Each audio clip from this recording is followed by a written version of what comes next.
اعوذ باللہ من الشیطان الرجیم بسم اللہ الرحمن الرحیم۔ پاکستان میں رہنے والے جمہوریت پسند اور آمریت کے خلاف جو عوام ہیں ان کی خدمت میں السلام علیکم، آداب۔ آج 5 نومبر 2024 کی تاریخ ہے۔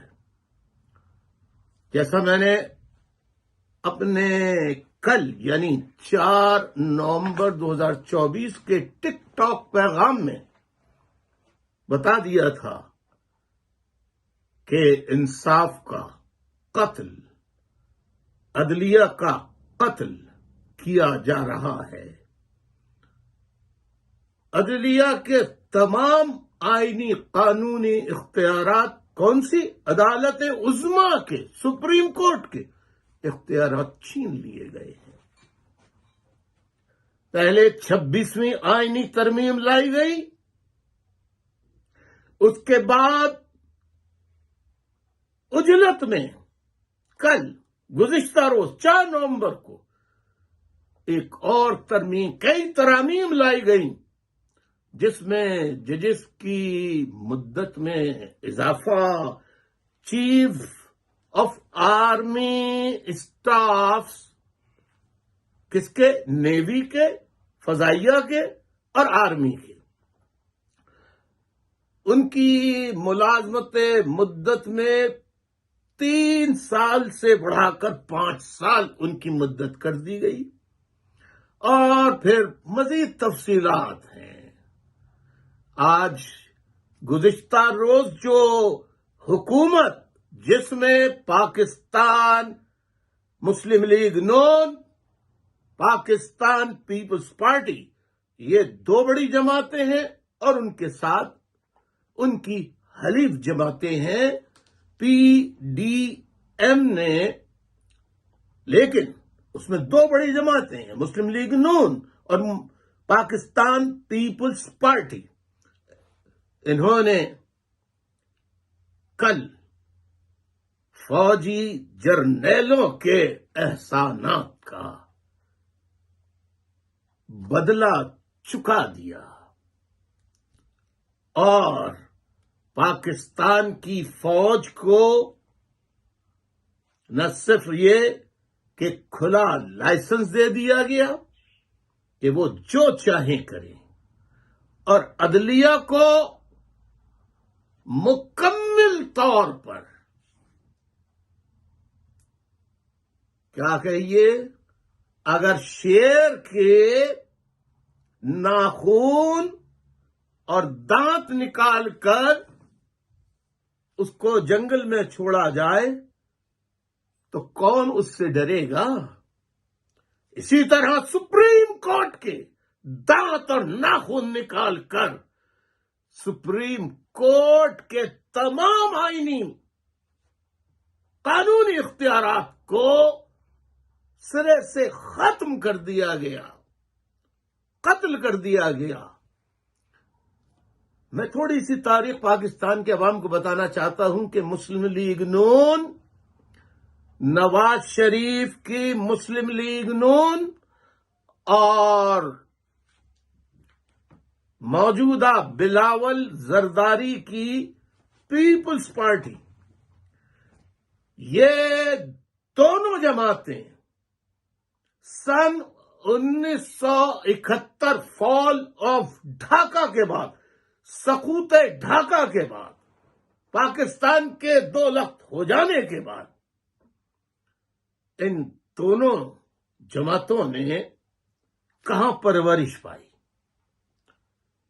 ذوالفقار علی بھٹو صاحب نے اور نواز شریف صاحب نے، دونوں نے جرنیلوں کے آنگن میں پیدائش کی،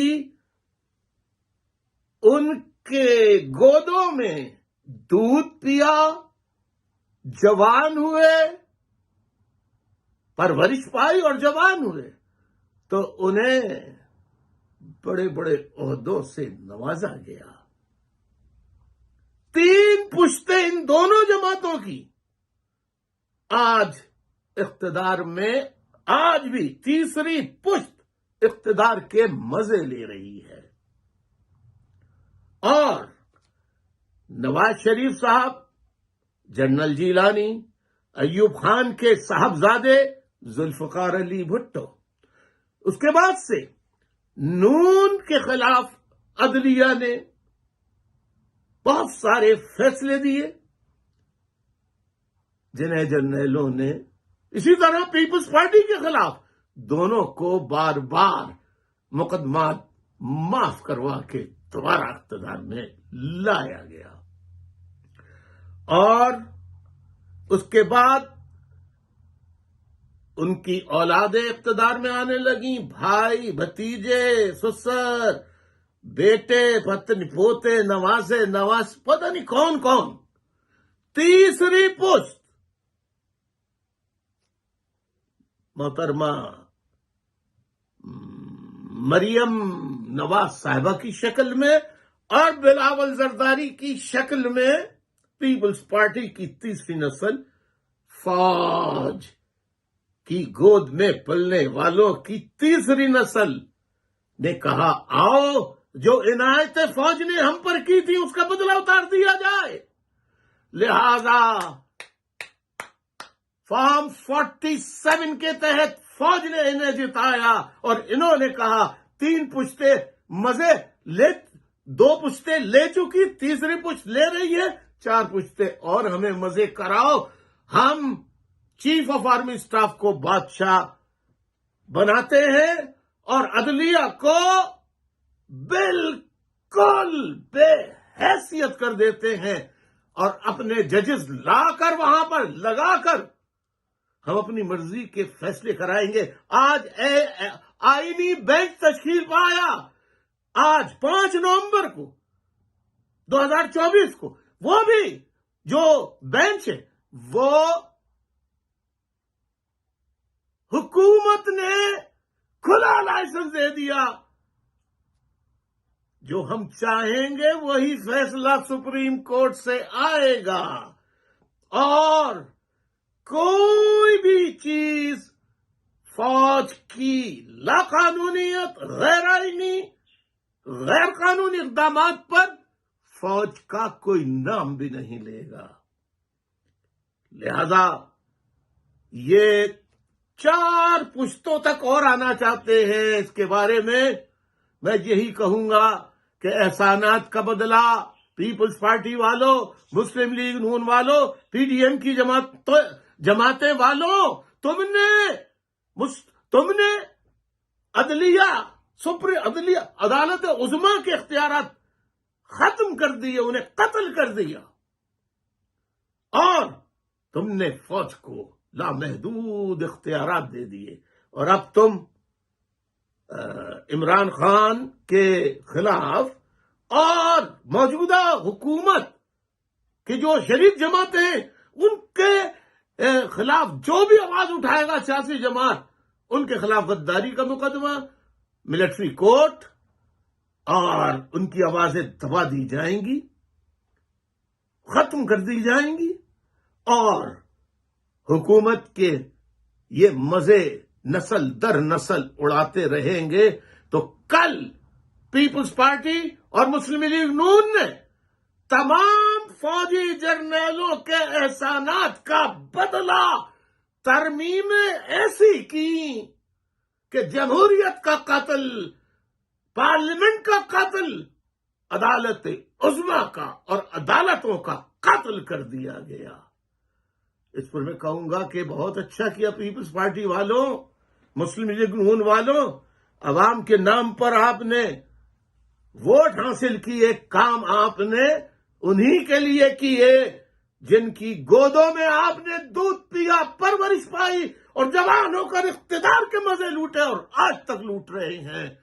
اس پر میں یہی کہوں گا کہ کسی نے خوب کہا ہے کہ فوج کے تھے اور فوج کے لیے، فوج کے اندر پیدا ہوئے، پرورش پائی، جوان ہوئے، واپس وہیں دوبارہ انہی کی گود میں پہنچ گئے اور انہیں ابو جی کو سارے اختیارات دے دیے جائز و ناجائز کرنے کے، تو جہاں سے آئے تھے وہیں واپس پہنچ گئے۔ اس کے بارے میں کسی نے خوب کہا ہے کہ پہنچی وہیں پہ خاک، پہنچی وہیں پہ خاک جہاں کا خمیر تھا۔ عامروں کے ساتھ عامریت کی گود میں پلنے والے واپس عامریت کی گود میں چلے گئے۔ 4 نسلیں اور ان کی آپ کو برداشت کرنی ہوں گی، اگر نہیں تو انقلاب کے لیے تیار ہو جائیے، میدان عمل میں آئیے اور ان تمام ترامیم کو اٹھا کر نہ صرف باہر نہیں، کچرے کی ٹوکری میں ڈال کر اس میں آگ لگا دی جائے۔ بہت بہت شکریہ، خدا حافظ۔